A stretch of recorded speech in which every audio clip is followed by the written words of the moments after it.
2026 বিশ্বকাপের নকআউট পর্বে আর্জেন্টিনার কাছে ৩-২ গোলে হেরে বিদায় নিয়েছে মিশর। রেফারি ও ভিএআরের বিতর্কিত সিদ্ধান্তে বাতিল হওয়া গোল আর না পাওয়া পেনাল্টির আক্ষেপ নিয়ে মাঠ ছাড়ল ফারাওরা। আর এই বিদায়ের মধ্য দিয়ে প্রশ্ন উঠছে, তাহলে কি এখানেই শেষ হয়ে গেল মিশরীয় মহাতারকা মোহাম্মদ সালাহর বিশ্বকাপ অধ্যায়? আচলাঙ্গার মার্সিডিজ বেঞ্চ স্টেডিয়ামে অনুষ্ঠিত ম্যাচে প্রথমে মিশর ২-০ গোলে এগিয়ে থাকলেও শেষ পর্যন্ত ৩-২ ব্যবধানে জয় তুলে নেয় আর্জেন্টিনা। ৩-২ ব্যবধানের এই হার, সালাদের একটি বাতিল হওয়া গোল আর নাকচ হওয়া পেনাল্টির আবেদন, সব মিলিয়ে ম্যাচটি মিশরের জন্য ছিল একরাশ হতাশার গল্প।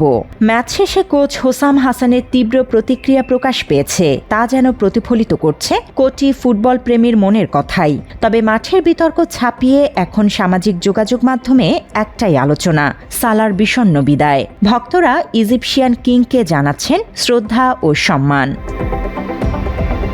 ৩৪ বছর বয়সী এই তারকার উচ্চতা মাত্র ৫ ফুট ৯ ইঞ্চি, ওজন ৭৩ কেজি, গড়নে ছিপছিপে, কিন্তু মাঠে তার উপস্থিতি প্রতিপক্ষের জন্য এক বিধ্বংসী শক্তি। রাইট উইং দিয়ে দৌড়ে যাওয়ার সময় বিশ্বসেরা ডিফেন্ডারদেরও ঘাম ছুটে যায়। অবিশ্বাস্য গতি, নিখুঁত ড্রিবলিং আর বাঁ পায়ের জাদুকরী ফিনিশিং, এই বৈশিষ্ট্যেই তিনি বর্তমান প্রজন্মের অন্যতম সেরা ফরোয়ার্ড হিসেবে পরিচিত। ক্লাব ফুটবলে সালার সাফল্য অবিস্মরণীয়। লিভারপুলের হয়ে চ্যাম্পিয়ন্স লিগ থেকে প্রিমিয়ার লিগ, প্রায় সব সম্ভাব্য শিরোপাই জিতেছেন তিনি, কিন্তু জাতীয় দলের জার্সিতে বারবার তাকে পুড়তে হয়েছে আক্ষেপে। কখনো আফ্রিকান নেশনস কাপের ফাইনালে হৃদয় ভাঙা পরাজয়, আবার এবার বিশ্বকাপ থেকে এমন বিতর্কিত বিদায়। তার আন্তর্জাতিক ক্যারিয়ার যেন এক অপূর্ণ অধ্যায়। বাত ব্যথা, প্যারালাইসিস কিংবা আর্থ্রাইটিস, আধুনিক ফিজিওথেরাপি ও পুনর্বাসন চিকিৎসায় নির্ভরযোগ্য নাম ডিপিআরসি। মাঠের বাইরে সালাহ অত্যন্ত সাধারণ জীবনযাপনে বিশ্বাসী। মিশরের প্রত্যন্ত গ্রাম নাগরিক থেকে উঠে আসা এই তারকা আজও ভোলেননি তার শেকড়। স্ত্রী ম্যাগি সাদেক এবং ২ কন্যা মক্কা ও কায়ানকে নিয়ে তিনি পরিবার অন্তপ্রাণ এক মানুষ।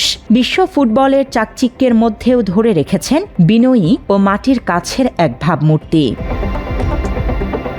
সালাহ কেবল একজন ফুটবলার নন, পশ্চিমা বিশ্বে ইসলাম সম্পর্কে ভুল ধারণা কমানোর ক্ষেত্রেও তিনি রেখেছেন গুরুত্বপূর্ণ ভূমিকা। গোলের পর তার সিজদা উদযাপন বিশ্বকে দিয়েছে ইতিবাচক এক বার্তা। ফিলিস্তিনের অধিকার রক্ষা থেকে মানবিক বিপর্যয়, সব ক্ষেত্রেই সরব থেকেছেন তিনি, প্রমাণ করেছেন এক নির্ভীক মানবিক সত্তা হিসেবে নিজের পরিচয়।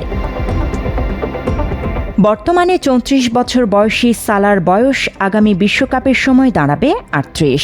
ফুটবলের হিসেবে যা নেহাত কম নয়। তাই অনেকেই মনে করছেন বয়সের কারণে হয়তো আর বিশ্বকাপ মঞ্চে দেখা নাও যেতে পারে তাকে। যদিও এ নিয়ে সালাহ নিজে বা মিশর ফুটবল ফেডারেশনের পক্ষ থেকে এখনও কোনো আনুষ্ঠানিক ঘোষণা আসেনি। ভক্তদের মনে তাই একটাই শঙ্কা, এটাই কি তবে তার শেষ বিশ্বকাপ? উত্তর যাই হোক, ফুটবল ইতিহাসের পাতায় এবং কোটি ভক্তের হৃদয়ে চিরকাল বেঁচে থাকবেন ইজিপশিয়ান কিং। বেঁচে থাকবেন তার বাঁ পায়ের জাদু আর মানবিকতার এক অনন্য প্রতীক হয়ে এই মুসলিম তারকা। News desk, Bangla addition.